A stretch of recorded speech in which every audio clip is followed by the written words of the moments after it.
الحمد للہ رب العالمین۔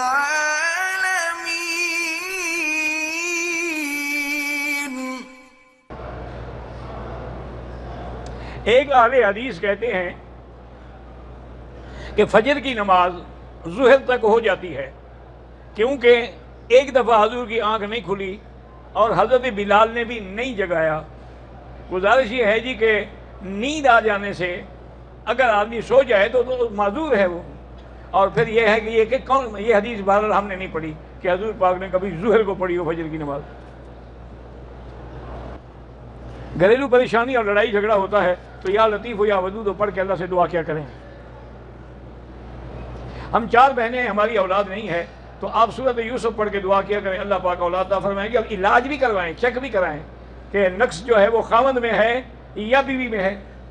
میرے ایک دوست ہے ماشاءاللہ 56 سال اس کو اولاد نہیں ہوئی، اب مجھے ملے، میں نے ان کو بتایا بھی اور دوائی بھی بتائی، اللہ کی رحمت سے اللہ نے 2 بیٹے دیے۔ کہتا جی شیطان کو اللہ نے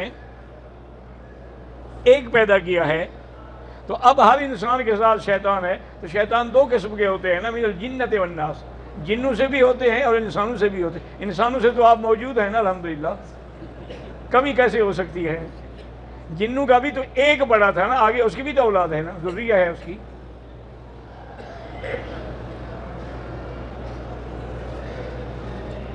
ایک عورت نے صفا مروہ کے بعد بال نہیں کاٹے، بلکہ اس سے بھول ہو گئی اور اسے غسل بھی کیا، صابن بھی استعمال کیا، تو لازمی بات ہے کہ جب اس نے بال نہیں کاٹے تھے تو ابھی احرام میں تھی، تو اگر وہ خوشبو والا صابن تھا تو دم پڑ گئی، اگر سادہ صابن تھا تو پھر کوئی دم نہیں۔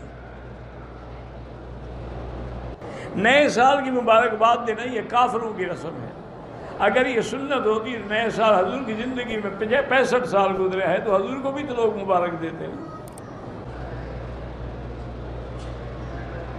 ہمارے گاؤں میں 3 مساجد ہیں جس میں جامع مسجد میں جمعہ نماز ہوتی ہے۔ اب دوسری مساجد والوں نے بھی جمعہ کی نماز شروع کر دی، جس کی وجہ سے ہماری حاضری کم ہو گئی۔ کوئی بات نہیں، آپ اپنی نماز پڑھاتے رہیں، وہ اگر شروع کر چکے ہیں تو غلطی ہے ان کی۔ جب جامع مسجد موجود ہے تو پھر مقابلے پہ اور نماز پڑھانے کا کیا معنی ہے؟ مسجد الحرام میں ایک نماز پڑھنا 1 لاکھ کے برابر ہے۔ بھئی یہ سارا جو حدود حرم ہے مسجد الحرام ہی ہے۔ ان المشرکون نجس فلا یقربوا المسجد الحرام بعد عامہم ھذا، تو وہ وہیں سے باہر موڑ دیے جاتے ہیں کہ مسجد الحرام کے اندر نہیں آ سکتے۔ مسجد الحرام سے مراد سارا حرم ہے۔